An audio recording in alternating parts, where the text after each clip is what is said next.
आज आप इस किताब rich dad poor dad summary से फाइनेंस से जुड़ी उस टॉपिक के बारे में सीखेंगे जो न तो आपके स्कूल कॉलेज और न आपके घरों में सिखाया गया है।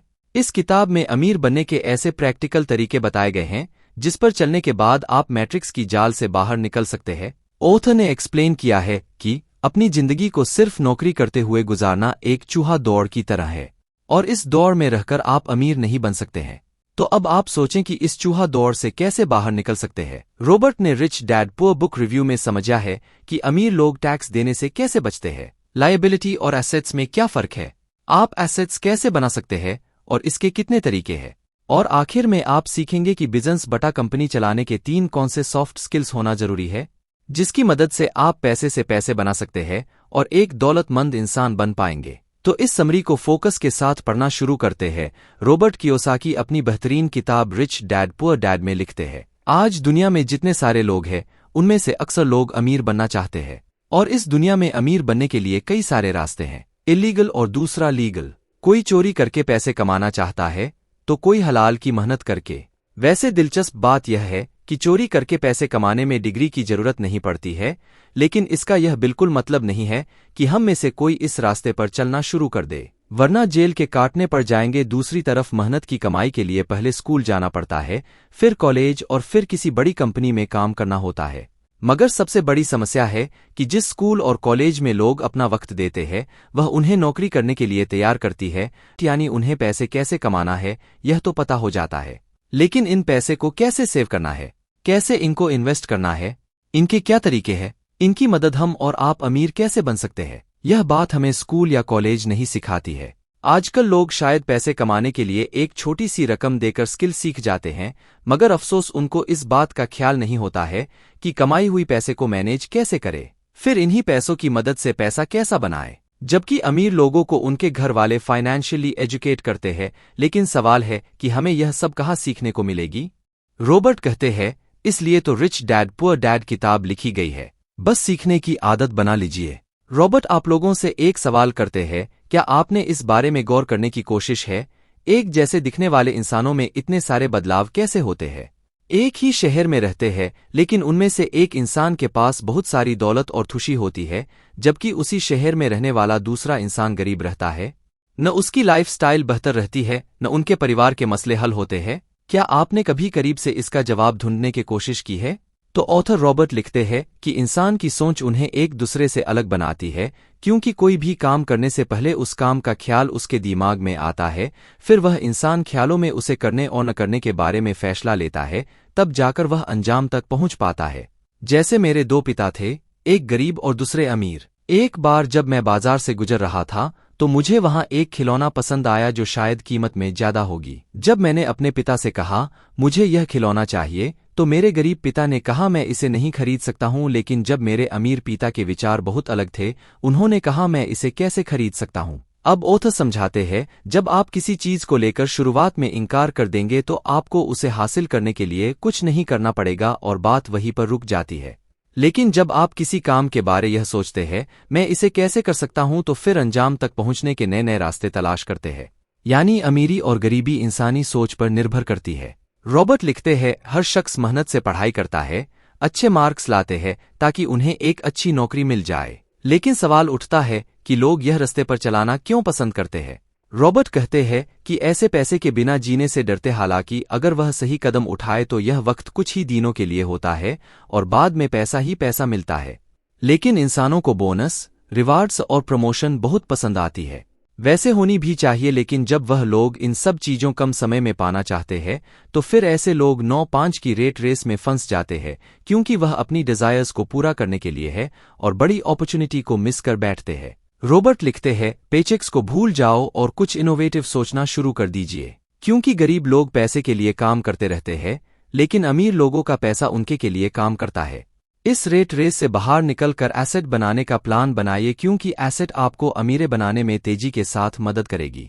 अगर आप एसेट और लायबिलिटीज में फर्क समझ गए तो एक कॉलेज पास आउट होने वाले MBA से आगे निकल जाएंगे, क्योंकि उनको खुद इस बात की समझ नहीं होती है, तभी उनकी जिंदगी 9-5 वाली नौकरी में गुजर जाती है। एसेट कोई ऐसी चीज जो आपके जेब में पैसे डालती है, उन्हें एसेट कहा जाता है। लायबिलिटी कोई ऐसी चीज जो आपके जेब पैसे खर्च करवाती है, उन्हें लायबिलिटी कहा जाता है। एग्जाम्पल, मान लीजिए कि आपने अपने जेब से 1.5 रु का आईफोन 14 प्रो मैक्स खरीद लिया, तो क्या 5 साल बाद आप उसे सेम प्राइस पर सेल कर सकते हैं?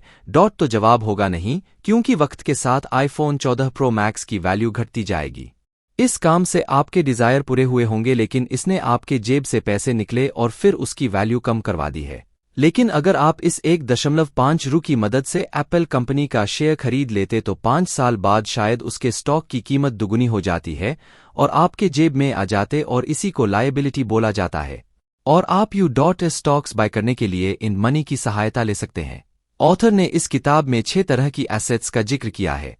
बिजनेस, यह ऐसा होना चाहिए जो एक वक्त के बाद आपके बिना चलता रहे, जैसे YouTube channels, blogging, e-commerce, agency etcetera.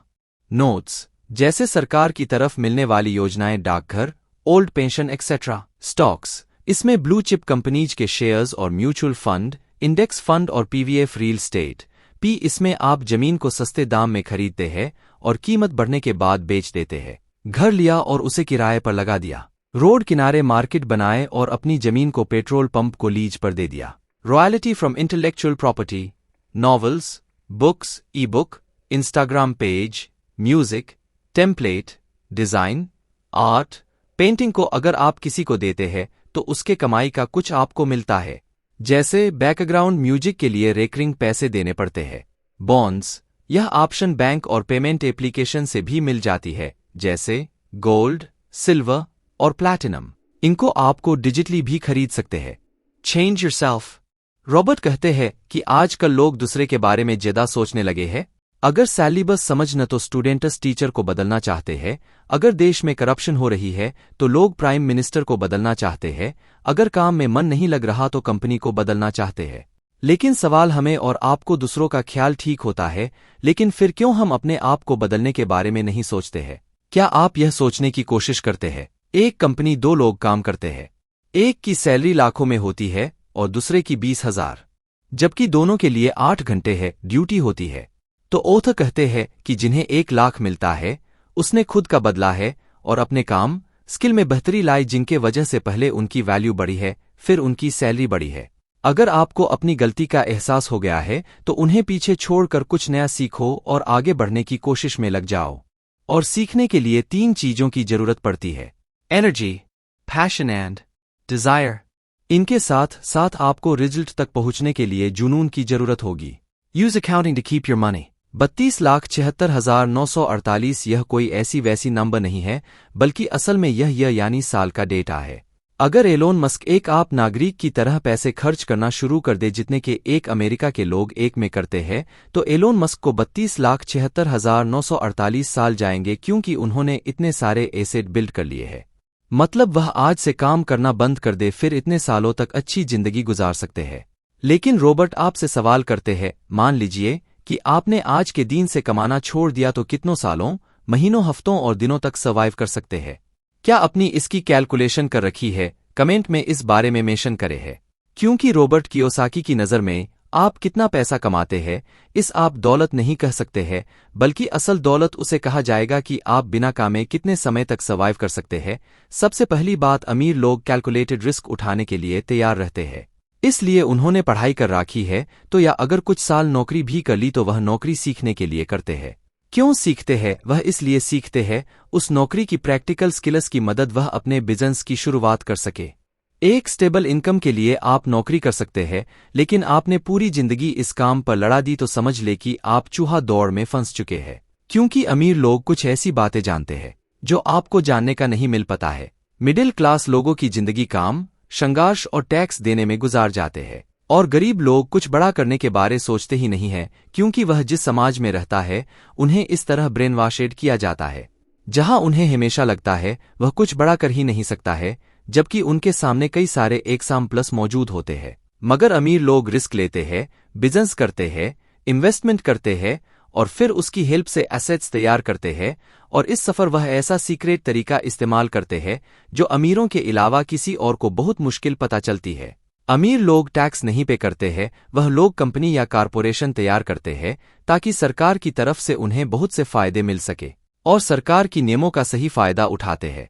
जैसे मान लीजिए अगर किसी अमीर इंसान को एक महंगी गाड़ी खरीदनी है तो वह इंसान उस गाड़ी को अपने नाम से नहीं खरीदेगा बल्कि कंपनी या कारपोरेशन के नाम पर खरीदेगा, जिसके वजह से उन्हें इसका टैक्स देना नहीं पड़ेगा। कहीं विदेश जाने का मन करे तो बिजनेस ट्रिप का नाम लेकर घूम भी लेते हैं और अपना काम भी पूरा हो जाता है, और बाकी लोग अपने शहर से निकलने के बारे 50 बार सोचते हैं। वैसे आपको लोन की कहानी खूब पता होगी। पहली कंपनी सरकार से भर भर के लेती है, जब चुकाने की बारी है तो कुछ चुकाते हैं होंगी, लेकिन बहुत सी कंपनी खुद को बैंकरप्ट घोषित करके गवर्नमेंट के उस कानून का फायदा उठाते हैं जहां बैंकरप्ट होने वाली कंपनी का माफ लार दिया जाता है, और कंपनी की गलती नहीं मानी जाती है। इसी तरह बहुत से तरीके होती है। The rich invent money. Robert अपनी किताब रिच डैड पुअर डैड में लिखते हैं कि एक दिन एक अमीर आदमी एक जगह से गुजर रहा था जहां उसकी नजर एक पुरानी बिल्डिंग पर पड़ी। जब उस आदमी ने पता लगाया तो मालूम हुआ कि उस बिल्डिंग को उसका मालिक बेचना चाहता था, लेकिन पुरानी होने के कारण बिक नहीं रही थी। लेकिन उस आदमी का सोचने का तरीका इनोवेटिव था। उसने मालिक से डील करके उस बिल्डिंग सस्ते कीमत में खरीद ली, और आगे जो उसने किया उन्हें जानना बेहद जरूरी है। उस आदमी ने उस घर को पेंट करवाया, अंदर का डिजाइन बेहतर किया और क्लीनिंग करवा दी, यानी पूरी से रिनोवेट कर दिया, और एक बेहतर ग्राहक को उस बिल्डिंग करीब 5 गुना ज्यादा कीमत पर सेल कर दिया और एक अच्छा मुनाफा कमाया। इस तरह बिजनेसमैन टाइप के जो लोग होते हैं वह अपने आइडिया पर काम करते हैं, जबकि नौकरी वाले लोग कंपनी की आइडिया पर काम करते हैं, जिससे कंपनी के मालिक अमीर बन जाते हैं। मगर एम्प्लॉय के साथ ऐसा नहीं होता है। शायद कुछ लोग सुंदर पिचाई का नाम लेंगे, लेकिन यह बात नोट कर ले, सुंदर पिचाई नौकरी करके साल का 300 करोड़ कमा, लेकिन अगर उन्होंने बिजनेस की शुरुआत कर ली तो वह साल 3000 करोड़ भी कमा सकते हैं। लेकिन सबकी मेंटली एक जैसी नहीं होती है, और कुछ लोग अपनी मेंटालिटी को बदलना नहीं चाहते हैं, इसलिए उनकी जिंदगी भी नहीं बदलती है, और गरीब रहकर रॉबर्ट की एक पिता की तरह अपने पीछे घर छोड़ जाते हैं। लेकिन आप ऐसा करना नहीं चाहेंगे, तभी तो आप इस रीडर्स वैली हिंदी की ब्लॉग पढ़ रहे हैं, यानी आपको अमीर बनना है। रॉबर्ट बताते हैं कि मेरे गरीब और अमीर पिता दोनों मेहनती थे, लेकिन मेहनत कहाँ करनी है यह भी समझना और जानना बेहद जरूरी है, क्योंकि यही आपके गरीब और अमीर होने का वजूद तय करती है। मेरे जो गरीब पिता थे उन्होंने सारी जिंदगी पैसे के लिए काम किया, जिस तरह का काम वह करते उन्हें उस हिसाब से पैसे मिलते रहे। लेकिन अमीर पिता की बात अलग थी, वह हमेशा सीखने के लिए काम करते थे। अमीर लोगों की सबसे बड़ी आदतों में एक आदत सीखते रहने की है। सवाल यह है कि सीखने से क्या फायदे होते हैं। सीखने से आपको अलग अलग तरह की चीजों की जानकारी मिलती है, फिर आप उन्हें एक्सप्लोर कर सकते हैं, जिसके बाद आपके दिमाग में बेहतरीन आइडिया पैदा होगी, और आखिर में आप उसमें एक आइडिया को चुनकर काम शुरू कर सकते हैं। उसमें अगर फेल हो जाए तो गलतियों से सीखना शुरू कर दे। अगर आपके पास इतने पैसे नहीं है तो आप नौकरी से शुरुआत कर सकते हैं। कुछ महीने काम करे, फिर उसके पोटेंशियल को समझे, फिर फैसला करे कि क्या इस बिजनेस में चला सकता हूं या फिर इसके साथ कोई नया आइडिया जोड़ सकता हूं। वैसे ऑथर बताते हैं कि कंपनी बटा बिजनेस चलाने के लिए 3 सॉफ्ट स्किल्स जरूरत पड़ती है। The cash flow management. वैसे इसमें पैसे से जुड़ी बहुत बातें शामिल होती है, जैसे पैसे कहाँ से लाए, उन्हें मैनेज कैसे करे, एम्प्लॉयर को सैलरी कैसे दिया जाए। 2. Management of systems. इसमें कंपनी और बिजनेस के अलग अलग डिपार्टमेंट को मैनेज किया जाता है, जैसे production, manufacturing, financial, transportation, logistics, marketing, canteen etcetera. इन सबका एक बेहतरीन सिस्टम होना चाहिए। People management. इसमें सारी बातें वहां पर काम करने वाले लोगों से जुड़ी होती है। सबसे पहले लोगों को हायर करना होता है, जिसके कई सारे पैरामीटर्स होते हैं। हियरिंग के बाद किसे किस डिपार्टमेंट में भेजना है, उनके खाने, एनवायरनमेंट का ख्याल रखना होता है, यानी यहां पर एम्प्लॉयज को मैनेज किया जाता है। कंपनी का ओनर हर से बात नहीं कर सकता है, इसलिए supervisor, manager, director, process manager, project manager, इन सब की आपस में मीटिंग होती है, फिर उनकी रिपोर्टिंग होती है। इस तरह हर एक एम्प्लॉय को एक्सपीरियंस और स्किल्स के हिसाब से एक लेवल मिला होता है। लेकिन यह सब बातें एमबीए के लोगों को पढ़ाया जाता है, लेकिन फिर भी वह नौकरी पैसों के लिए करते हैं, पैसे से एसेट्स बनाने के लिए नहीं। लेकिन आप यहां तक आकर बहुत कुछ सीख चुके हैं। कमेंट में मेंशन करें कि आपकी इस समरी क्या सीखने को मिला है, और अगर आपको 6 ऑनलाइन एसेट्स के बारे में जानना है तो उसे भी कमेंट मेंशन करें, क्योंकि आप इन ऑनलाइन एसेट्स घर बैठे करोड़ों कमा सकते हैं।